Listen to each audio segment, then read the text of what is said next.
Dans le nord-ouest du Mali, 3 militaires ont été tués lundi par des rebelles de la coordination des mouvements de l'Azawad.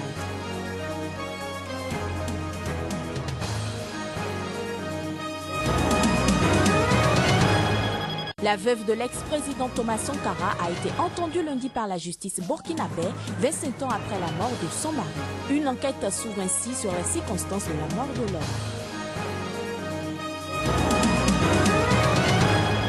Au moins 61 morts et 37 blessés dans le nord de la Colombie. À la base, un glissement de terrain provoqué par de fortes pluies qui ont fait déborder une rivière à Salga.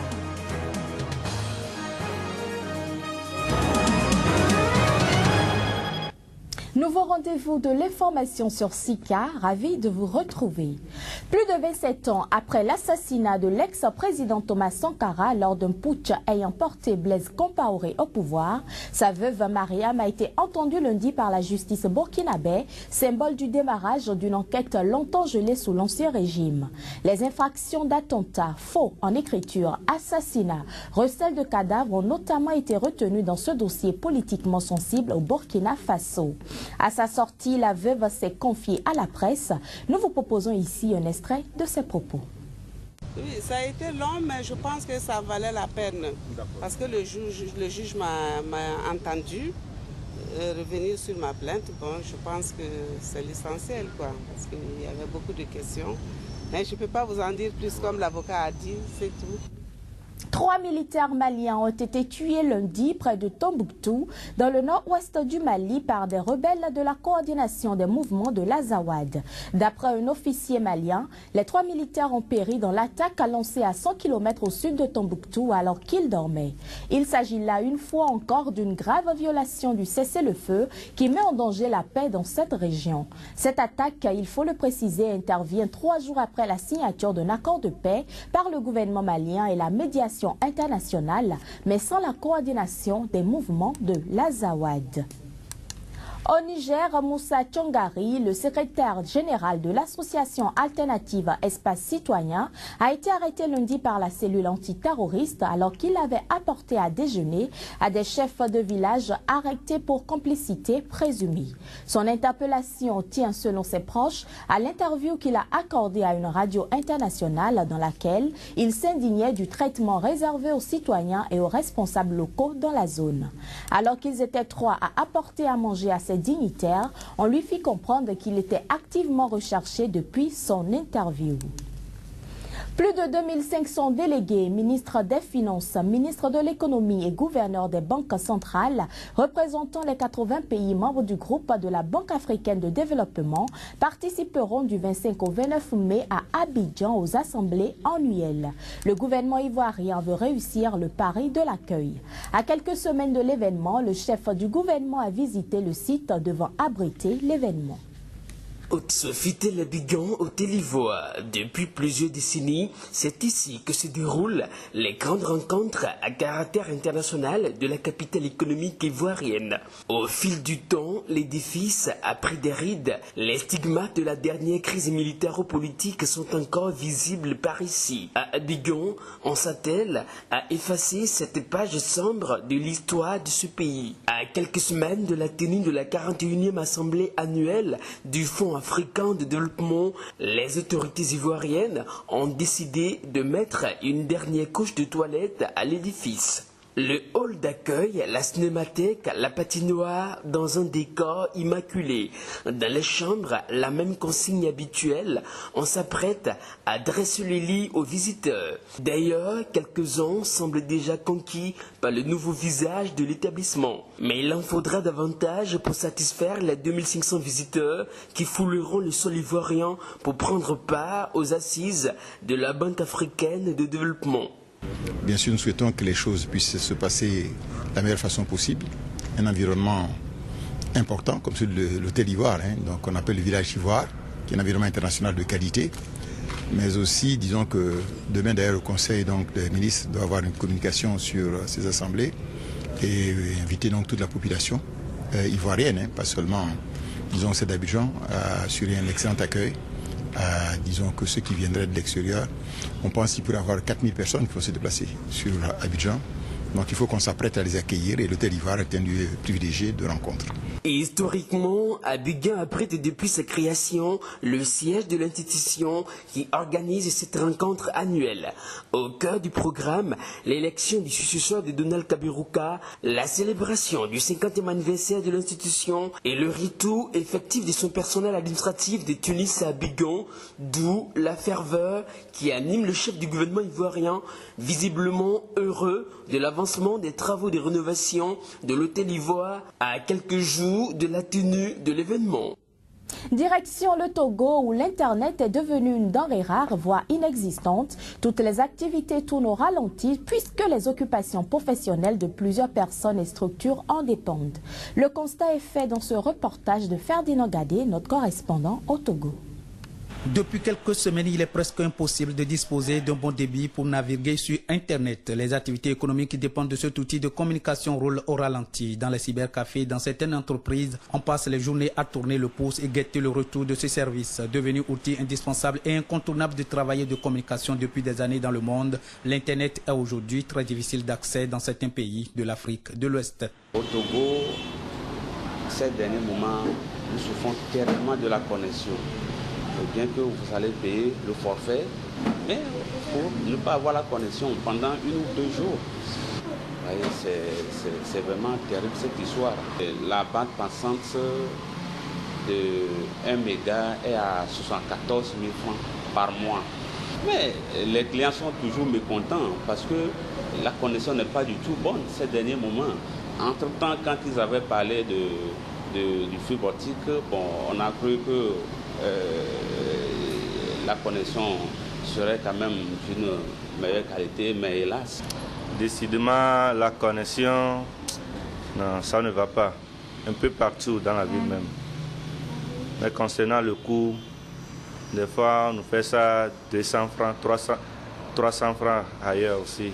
Quand il arrive à être disponible, sa qualité laisse à désirer. Et pourtant, l'Internet est la principale matière première indispensable au fonctionnement de certaines activités, source de revenus de milliers d'abonnés. Ça fait bientôt 5 ans. Et des fois, on est obligé de puiser l'argent ailleurs pour aller payer le fournisseur de Go Télécom. Parce que l'activité de cybercafé seul, avec ce que nous sommes en train de traverser là, vous ne pouvez rien faire. Depuis plus de 5 ans, le gouvernement togolais a entamé des réformes dans plusieurs domaines pour le développement du pays. Mais en attendant des réformes dans le secteur des technologies de l'information et de la communication, les utilisateurs et consommateurs de l'Internet doivent encore prendre leur mal en patience. Le gouvernement tunisien envisage de demander aux États-Unis un renforcement des capacités militaires et sécuritaires du pays. Cette demande sera faite au cours de la visite du président tunisien aux États-Unis qui débutera le 21 mai prochain. C'est le porte-parole de la présidence tunisienne qui a annoncé la nouvelle à travers une conférence de presse dont voici quelques extraits. Ce que nous attendons de cette visite, c'est le renforcement des capacités militaires et sécuritaires tunisiens par des équipements et des formations. Ce qui est clair, c'est que ces équipements ont été doublés au niveau bilatéral depuis la révolution tunisienne. Et nous nous attendons à ce que cela soit triplé par rapport au niveau de 2010. Je vous l'annonçais en titre, dans le nord-ouest de la Colombie, au moins 61 personnes sont mortes et 37 ont été blessées après un glissement de terrain provoqué par de fortes pluies qui ont fait déborder une rivière à Salgar. La catastrophe est survenue dans la nuit de dimanche à lundi dans une zone montagneuse du pays et les victimes ont été surprises dans leur sommeil par l'arrivée soudaine de l'eau qui a tout emporté sur son chemin. Notons que les glissements de terrain sont fréquents en Colombie, un pays vulnérable aux catastrophes naturelles en raison de sa position géographique et de sa topographie. Madame, Monsieur, c'est à présent l'instant de la revue de presse africaine derrière ceci. Joël Yetonji pour la revue de presse africaine. Bonjour Joël. Bonjour Bella, comment allez-vous ce matin? Très bien, et vous? Ça peut aller. Alors la revue de ce matin, nous la débutons par le Mali où 3 jours après la signature de l'accord de Bamako, des coups de feu ont encore retenti dans le nord du pays. Tout à fait, le constat est unanime. Maliweb rapporte dans sa parution du jour, malgré la signature de l'accord de paix, le Nord s'embrase. Mali acte une autre poursuite des combats entre pro-Bamako et rebelles autour de Ménaka. Malijet révèle qu'au moins 3 soldats ont été tués dans cette attaque. Le pays de conclure, attaque contre l'armée malienne par les rebelles Touaregs, quand le MNLA se moque royalement de la communauté internationale. Rendons-nous à présent au Burundi. Au lendemain du coup d'État, Pierre Nkurunziza redistribue les cartes au niveau de l'exécutif, n'est-ce pas? Oui, redistribution de cartes, on peut le dire. Afrique.com pointe. Après le putsch raté, Nkurunziza fait le grand ménage. Jeune Afrique titre Pierre Nkurunziza limoge les ministres de la Défense et des Affaires étrangères. Pendant ce temps, les manifestations se poursuivent, souligne le site d'information burundais Gaouza. Des soldats burundais s'affrontent entre eux après des tirs sur des manifestants à Bujumbura. Fasozine croit savoir que la double poudrière notée menace de prendre feu.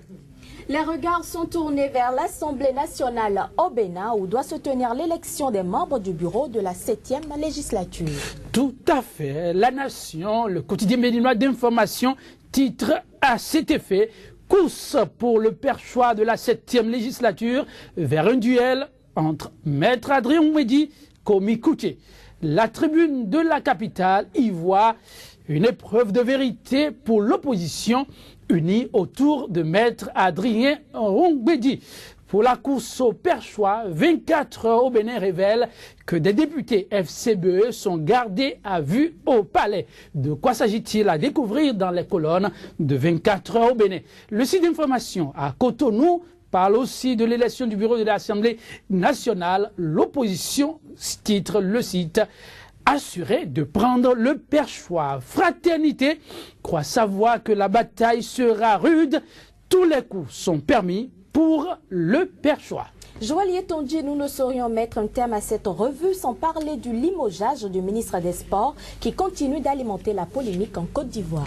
C'était ça, le quotidien d'Abidjan qui rapporte la nouvelle ce matin.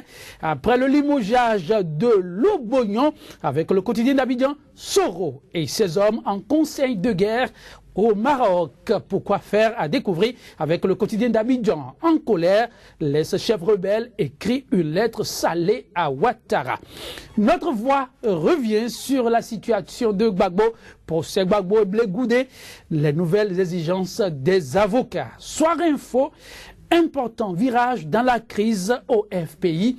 Un mystérieux médiateur annoncé entre Gbagbo et Afi. De qui s'agit-il? À découvrir avec Soir Info et l'Inter qui revient sur la crise au FPI, un émissaire à la haie pour réconcilier Gbagbo et Afi.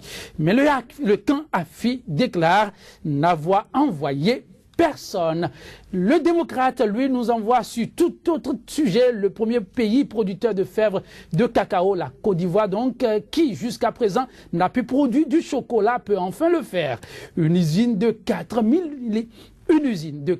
milliards de francs CFA, bien entendu, a été inaugurée hier. 350 emplois ont été créés et ce qui attend les producteurs de cacao. Rien que de la bonne nouvelle, Bella. N'est-ce pas? Tout à fait. Eh bien, ce sera tout pour cette édition. Madame, monsieur, merci à vous de nous avoir suivis. À bientôt.